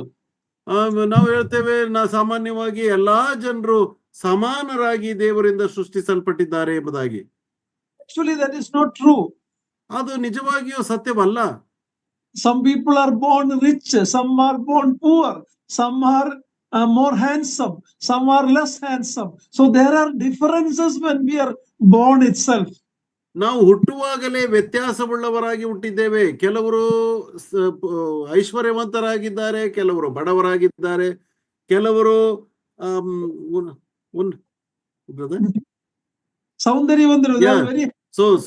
ಸುಂದರವಾದಂತ ಲಕ್ಷಣವುಳ್ಳವರಾಗಿದ್ದಾರೆ, ಕೆಲವರು ಲಕ್ಷಣವಿಲ್ಲದವರಾಗಿದ್ದಾರೆ. ನಾವು ಹುಟ್ಟುವಾಗಲೇ ವ್ಯತ್ಯಾಸಗಳುಂಟು. Some are born in urban cities, some are in village. ಕೆಲವರು ನಗರಗಳಲ್ಲಿ ಹುಟ್ಟಿದವರಾಗಿದ್ದಾರೆ, ಕೆಲವರು ಹಳ್ಳಿ ಗ್ರಾಮಗಳಲ್ಲಿ ಹುಟ್ಟಿದಂತವರಿದ್ದಾರೆ. There are a lot of differences in the birth itself. ನಾವು ಹುಟ್ಟುವಾಗಲೇ ಅನೇಕ ವ್ಯತ್ಯಾಸಗಳಿಂದಲೇ ಹುಟ್ಟಿದವರಾಗಿದ್ದೇವೆ. See, Bible never talks about equality. ಸತ್ಯವೇದವು ಎಂದಿಗೂ ಸಹ ಇಲ್ಲಿ ಸಮಾನತೆಯ ಕುರಿತಾಗಿ ಅದು ಹೇಳುತ್ತಾ ಇಲ್ಲ. But it talks about oneness and unity in the body of Christ. That's different. ಅದು ಕ್ರಿಸ್ತನ ದೇಹದಲ್ಲಿರುವಂತ ಒಂದೇ ಆಗಿರುವಂತ ಐಕ್ಯತೆಯ ಕುರಿತಾಗಿ ಅದು ತಿಳಿಸುವಂತದ್ದಾಗಿದೆ. In an assembly there will be rich people, there will be poor people, there will be middle class people, there will be very beautiful and handsome people, and maybe some people like me who don't have hair. All these differences are there. So we are not equal, but yet God wants us to have the unity in Christ. That's the teaching of the Bible. ಒಂದು ಸ್ಥಳೀಯ ಸಭೆಯಲ್ಲಿ ನಾವು ವ್ಯತ್ಯಾಸವುಳ್ಳವರನ್ನ ನೋಡ್ತೇವೆ. ಕೆಲವರು ಐಶ್ವರ್ಯವಂತರಿದ್ದಾರೆ, ಕೆಲವರು ಬಡವರಿದ್ದಾರೆ, ಕೆಲವರು ಲಕ್ಷಣವುಳ್ಳವರು, ಕೆಲವರು ಲಕ್ಷಣವಿಲ್ಲದಂತವರು. ಹೀಗೆ ಕೆಲವರು ಅದೇ ಸಹೋದರ ಹೇಳಿದ ರೀತಿಯಲ್ಲಿ ಕೂದಲು ಇರಬಹುದು, ಇಲ್ಲದೆ ಇರಬಹುದು. ಆದ್ರೆ ಸುಧಾಕರಕ್ಕೆ ಕೂದಲಿದೆ, ನನಗಿಲ್ಲ. ನನಗೆ ಬಿಳಿ ಕೂದಲಿದೆ, ಇನ್ನು ಕೆಲವರಿಗೆ ಕರಿ ಕೂದಲಿದೆ. ಹೀಗೆ ಬೇಕಾದಷ್ಟು ವ್ಯತ್ಯಾಸಗಳು ಸ್ಥಳೀಯ ಸಭೆಯಲ್ಲಿ ಇರ್ತಕ್ಕಂಥ ಜನರಲ್ಲಿ ಉಂಟು. when Jesus is praying his high priestly prayer in John 17, ಯಾವಾಗ ಯೇಸು ಕ್ರಿಸ್ತನು ತನ್ನ ಪ್ರಾರ್ಥನೆಯನ್ನ ಯೋಹಾನ ಸುವಾರ್ತೆ 17ನೇ ಅಧ್ಯಾಯದಲ್ಲಿ ಮಾಡುತ್ತಾ ಇದ್ದಾನೋ, ಜಗನ್ನ ಪ್ರಾರ್ಥನೆ ಮಾಡುವಾಗ, brother, what is his prayer? 17:21, John 17:21. ಯೋಹಾನನ ಸುವಾರ್ತೆ 17ನೇ ಅಧ್ಯಾಯದಲ್ಲಿ ಯೇಸು ಕ್ರಿಸ್ತನು ಏನು 17:21 ತನ್ನ ಶಿಷ್ಯರಿಗಾಗಿ ಮಾಡುವಂತ ದೇವರಿಗೆ ಮಾಡಿದ ವಿಜ್ಞಾಪನೆಯಲ್ಲಿ 21ನೇ ವಚನದಲ್ಲಿ ಏನನ್ನ ಹೇಳ್ತಾ ಇದ್ದಾನೆ ನೋಡ್ರಿ. ಯೋಹಾನನ ಸುವಾರ್ತೆ 17ನೇ ಅಧ್ಯಾಯ 21ನೇ ವಚನ, ನೀನು ನನ್ನನ್ನು ಕಳುಹಿಸಿಕೊಟ್ಟಿದ್ದಿ ಎಂದು ಲೋಕವು ನಂಬುವುದಕ್ಕಾಗಿ ಅವರೆಲ್ಲರೂ ಒಂದಾಗಿರಬೇಕೆಂತಲೂ ತಂದೆಯೇ, ನೀನು ನನ್ನಲ್ಲಿಯೂ ನಾನು ನಿನ್ನಲ್ಲಿಯೂ ಇರುವ ಪ್ರಕಾರ ಅವರೂ ನಮ್ಮಲ್ಲಿ ಇರಬೇಕೆಂತಲೂ ಕೇಳಿಕೊಳ್ಳುತ್ತೇನೆ. ನಾವು ಒಂದಾಗಿರುವ ಪ್ರಕಾರ ಅವರೂ ಒಂದಾಗಿರಬೇಕೆಂದು ನೀನು ನನಗೆ ಕೊಟ್ಟಿರುವ ಮಹಿಮೆಯನ್ನು ನಾನು ಅವರಿಗೆ ಕೊಟ್ಟಿದ್ದೇನೆ. You understand, this Christian teaching is not equality, but it is unity in Christ. ಈ ಕ್ರೈಸ್ತ ಬೋಧನೆ ಏನೆಂಬುದಾಗಿ ಹೇಳಿದ್ರೆ ಅದು ಸಮಾನತೆ ಅಲ್ಲ, ಕ್ರಿಸ್ತನಲ್ಲಿ ಒಂದಾಗಿರುವಂತದ್ದು. You know, brothers and mostly sisters, even in heaven there will be difference. Do you know that? ನಿಮಗೆ ಗೊತ್ತಿರಲಿ ಪ್ರಿಯ ಸಹೋದರ ಸಹೋದರಿಯರೇ, ಪರಲೋಕದಲ್ಲಿಯೂ ಸಹ ವ್ಯತ್ಯಾಸವಿರುತ್ತದೆ. ನಿಮಗೆ ಗೊತ್ತುಂಟಾ? Read Revelation 11:18. ಪ್ರಕಟಣೆ ಪುಸ್ತಕ 11ನೇ ಅಧ್ಯಾಯ 18ನೇ ವಚನವನ್ನು ಓದ್ರಿ. ಪ್ರಕಟಣೆ ಪುಸ್ತಕ 11ನೇ ಅಧ್ಯಾಯ 18ನೇ ವಚನ. Please read it, brother. ಜನಾಂಗಗಳು ಕೋಪಿಸಿಕೊಂಡವು, ನಿನ್ನ ಕೋಪವು ಪ್ರಕಟವಾಯಿತು, ಸತ್ತವರು ತೀರ್ಪು ಹೊಂದುವ ಸಮಯ ಬಂದದೆ. ನೀನು ನಿನ್ನ ದಾಸರಾದ ಪ್ರವಾದಿಗಳಿಗೂ ದೇವಜನರಿಗೂ ನಿನ್ನ ನಾಮಕ್ಕೆ ಭಯಪಡುವ ದೊಡ್ಡವರಿಗೂ ಚಿಕ್ಕವರಿಗೂ ಪ್ರತಿಫಲವನ್ನು ಕೊಟ್ಟು ಲೋಕನಾಶಕರನ್ನು ನಾಶ ಮಾಡುವಿ ಎಂದು ಆತನನ್ನು ಆರಾಧಿಸಿದರು. ಚಿಕ್ಕವರು ಇದ್ರೆ ದೊಡ್ಡವರು ಇದ್ದಾರೆ. there will be difference. ದೊಡ್ಡವರು ಚಿಕ್ಕವರು ಎಂಬಂತ ವ್ಯತ್ಯಾಸವು ಪರಲೋಕದಲ್ಲಿಯೂ ಸಹ ಇರುವಂತದ್ದಾಗಿದೆ. Read 19 verse 5. Revelation 19 verse 5. ಪ್ರಕಟಣೆ ಪುಸ್ತಕ 19ನೇ ಅಧ್ಯಾಯ 5ನೇ ವಚನ. 19ನೇ ಅಧ್ಯಾಯ 5ನೇ ವಚನ. ಆಮೇಲೆ ಸಿಂಹಾಸನದ ಕಡೆಯಿಂದ ಬಂದ ಒಂದು ಶಬ್ದವು, ದೇವರ ದಾಸರೆಲ್ಲರೇ, ದೇವರಿಗೆ ಭಯಪಡುವ ಕಿರಿಯರೇ. In heaven also there will be small and great. ಅಲ್ಲಿ ಪರಲೋಕದಲ್ಲಿಯೂ ಸಹ ಹಿರಿಯರು ಕಿರಿಯರು ಎಂಬುದಾಗಿ ವ್ಯತ್ಯಾಸವಿದೆ. In the rewards there will be difference.